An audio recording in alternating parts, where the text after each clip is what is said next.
یہ زندگی ہے، اس میں بہت سارے لفظ بولے جاتے ہیں، بہت سارے لفظ سننے پڑتے ہیں، بہت سارے لفظوں کے بہت سارے معنی ہوتے ہیں۔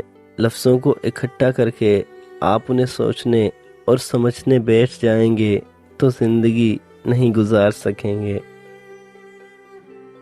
آپ کبھی کبھی ہر کسی کی نظر میں بہت اچھے نہیں ہو سکتے۔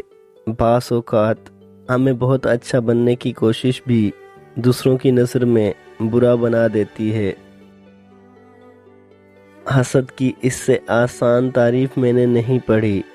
حسد رب کی تقسیم سے اختلاف رکھنے کو کہا جاتا ہے۔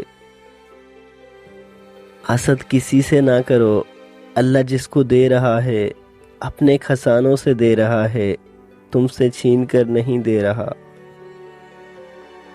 کبھی کبھی احساسات اور جذبات کو پتھر کرنا پڑتا ہے، کیونکہ جن چیزوں کی دل آرزو اور تمنا کرتا ہے ضروری نہیں ہوتا وہ ہمارے حق میں بھی اچھی ہوں۔ کچھ لوگ اس لیے ہنستے ہیں کیونکہ وہ جانتے ہیں کہ ہنسنا آسان ہے، بجائے اس کے کہ وہ دکھی ہونے کی وضاحت کریں۔ اس دور میں ہر شخص خوش رہنے کے لیے پریشان ہے۔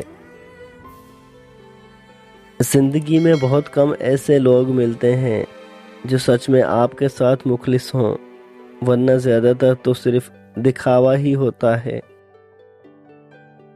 کبھی کبھی انسان اتنا بے بس ہو جاتا ہے کہ امیدیں، دعائیں، یقین اور ہمت سب آنکھوں کے راستے بہنے لگتے ہیں۔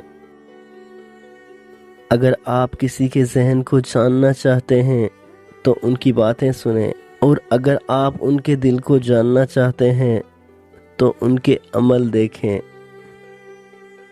دل کا اچھا ہونے سے کہیں بہتر ہے انسان زبان کا اچھا ہو، کیونکہ لوگوں کا واسطہ سب سے پہلے آپ کی زبان سے پڑتا ہے۔ دل تک تو کچھ خاص لوگ ہی پہنچ پاتے ہیں۔ کچھ لوگ محسوس بھی نہیں ہونے دیتے کہ وہ خود کن حالات سے گزر رہے ہیں۔ آپ ان کو پکاریں گے، وہ آپ کے ساتھ آپ کا سایہ بن کر رہیں گے۔ قدر کیجئے ایسے مخلص لوگوں کی۔ ہر انسان کی قسمت میں ایسے لوگ نہیں ہوتے۔ رشتے گھڑی کے الارم نہیں کہ جب چاہا سیٹ کر لیا۔ بعض رشتوں کے نام نہیں ہوتے، مقام ہوتے ہیں۔ یاد رکھیے، فرائض چھوڑنے سے جو عذاب آتے ہیں وہ وظائف کے پڑھنے سے ختم نہیں ہوتے۔ تنہا رہ لیں مگر اپنا معیار مت گرائیں۔ اگر انسان کے حالات بہتر نہ ہو رہے ہوں تو اسے چاہیے کہ اپنا رویہ تبدیل کر دے۔ حالات تب بدلیں گے جب آپ خود کو بدلیں گے۔ بات صرف احساس کی ہے، کسی کو 2 پل میں ہو جاتا ہے اور کسی کو صدیوں بعد بھی نہیں ہوتا۔ اگر کسی شخص کی پہچان کرنی ہو تو اس سے اختلافات کر کے دیکھ لو۔ اختلافات شخصیت کا ایکس رے ہوتا ہے۔